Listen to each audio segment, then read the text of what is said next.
ಫೈನಲ್ಗೇರಲು team India ಇನ್ನೆಷ್ಟು ಪಂದ್ಯ ಗೆಲ್ಲಬೇಕು? ವಿಶ್ವ ಟೆಸ್ಟ್ ಚಾಂಪಿಯನ್ಶಿಪ್ ನಿಯಮಾವಳಿಗಳ ಪ್ರಕಾರ 2 ವರ್ಷಗಳ ಸುದೀರ್ಘ ಸರಣಿಗಳ ಮುಕ್ತಾಯದ ಬಳಿಕ ಅಂಕಪಟ್ಟಿಯಲ್ಲಿ ಅಗ್ರಸ್ಥಾನ ಪಡೆಯುವ ಮೊದಲ 2 ತಂಡಗಳು ಮಾತ್ರ ನೇರವಾಗಿ ಫೈನಲ್ ಪಂದ್ಯವನ್ನು ಆಡಲಿವೆ. ಪ್ರಸ್ತುತ ಅಂಕಪಟ್ಟಿಯಲ್ಲಿ ಆಸ್ಟ್ರೇಲಿಯಾ ಅಗ್ರಸ್ಥಾನದಲ್ಲಿದ್ದರೆ ಸೌತ್ ಆಫ್ರಿಕಾ ದ್ವಿತೀಯ ಸ್ಥಾನದಲ್ಲಿದೆ.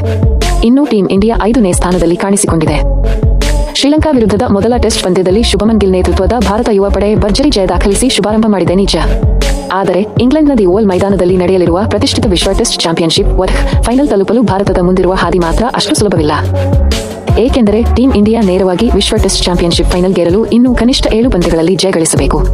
ಅಂದರೆ ಮುಂದಿನ 7 ಮ್ಯಾಚ್ಗಳಲ್ಲಿ ಭಾರತ ತಂಡ ಭರ್ಜರಿ ಪ್ರದರ್ಶನ ನೀಡಲೇಬೇಕು.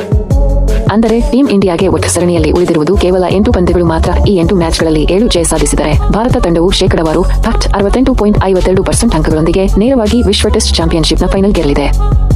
ಟೀಂ ಇಂಡಿಯಾದ ಫೈನಲ್ ಹಾದಿಯಲ್ಲಿ ಮುಂದಿನ ಎದುರಾಳಿಗಳು ಶ್ರೀಲಂಕಾ, ನ್ಯೂಜಿಲೆಂಡ್ ಮತ್ತು ಆಸ್ಟ್ರೇಲಿಯಾ. ಸದ್ಯ ಲಂಕಾ ಪ್ರವಾಸದಲ್ಲಿರುವ ಭಾರತ ತಂಡವು ಇನ್ನೊಂದು ಟೆಸ್ಟ್ ಪಂದ್ಯವನ್ನು ಆಡಬೇಕಿದೆ. ಇದಾದ ಬಳಿಕ ಅಕ್ಟೋಬರ್ ನವೆಂಬರ್ನಲ್ಲಿ ನ್ಯೂಜಿಲೆಂಡ್ ವಿರುದ್ಧ 2 ಪಂದ್ಯಗಳ ಕಠಿಣ ಟೆಸ್ಟ್ ಸರಣಿಯಲ್ಲಿ ಕಣಕ್ಕಿಳಿಯಲಿದ್ದು, ಆ ನಂತರ ತವರಿನಲ್ಲಿ ಆಸ್ಟ್ರೇಲಿಯಾ ವಿರುದ್ಧ 5 ಪಂದ್ಯಗಳ high voltage border Gavaskar trophy ಸರಣಿಯನ್ನು ಆಡಲಿದೆ. ವಿಶ್ವ ಟೆಸ್ಟ್ ಚಾಂಪಿಯನ್ಶಿಪ್ ಫೈನಲ್ ಹಾದಿಯನ್ನು ಸುಗಮಗೊಳಿಸಲು ಭಾರತಕ್ಕೆ ಶ್ರೀಲಂಕಾ ವಿರುದ್ಧದ 2ನೇ ಟೆಸ್ಟ್ನಲ್ಲಿ ಜಯ ದಾಖಲಿಸುವುದು ಅತ್ಯಗತ್ಯ. ಇದಾದ ಬಳಿಕ ನ್ಯೂಜಿಲೆಂಡ್ ವಿರುದ್ಧದ ಟೆಸ್ಟ್ ಸರಣಿಯನ್ನು 2-0 ಅಂತರದಿಂದ ಕ್ಲೀನ್ ಸ್ವೀಪ್ ಮಾಡಬೇಕಿದೆ. ಈ ಸರಣಿಗಳ ಯಶಸ್ಸಿನ ನಂತರ ಪ್ರಶಸ್ತಿ ರೇಸ್ನಲ್ಲಿ ಮುನ್ನಡೆಯಲು ಆಸ್ಟ್ರೇಲಿಯಾ ವಿರುದ್ಧದ ಕನಿಷ್ಠ 4-1 ಅಥವಾ 4-0 ಅಂತರದಿಂದ ಗೆಲ್ಲಲೇಬೇಕಾದ ದೊಡ್ಡ ಸವಾಲು ಟೀಂ ಇಂಡಿಯಾ ಮುಂದಿದೆ. ಹೀಗೆ ಮುಂದಿನ 8 ಟೆಸ್ಟ್ ಪಂದ್ಯಗಳಲ್ಲಿ ಟೀಂ ಇಂಡಿಯಾ ಕನಿಷ್ಠ 7 ಗೆಲುವು ದಾಖಲಿಸಿದರೆ ಇಂಗ್ಲೆಂಡ್ನ ದಿ ಓವಲ್ ಮೈದಾನದಲ್ಲಿ ನಡೆಯಲಿರುವ ಪ್ರತಿಷ್ಠಿತ ವಿಶ್ವ ಟೆಸ್ಟ್ ಚಾಂಪಿಯನ್ಶಿಪ್ ಫೈನಲ್ನಲ್ಲಿ ಕಣಕ್ಕಿಳಿಯುವುದು 100% ಖಚಿತವಾಗಲಿದೆ. ಒಂದು ವೇಳೆ ಭಾರತವು 1ಕ್ಕಿಂತ ಹೆಚ್ಚು ಪಂದ್ಯಗಳಲ್ಲಿ ಸೋತರೆ ಫೈನಲ್ ಟಿಕೆಟ್ ಆಗಿ ಇತರ ತಂಡಗಳ ಫಲಿತಾಂಶವನ್ನು ಎದುರು ನೋಡಬೇಕಾಗುತ್ತದೆ.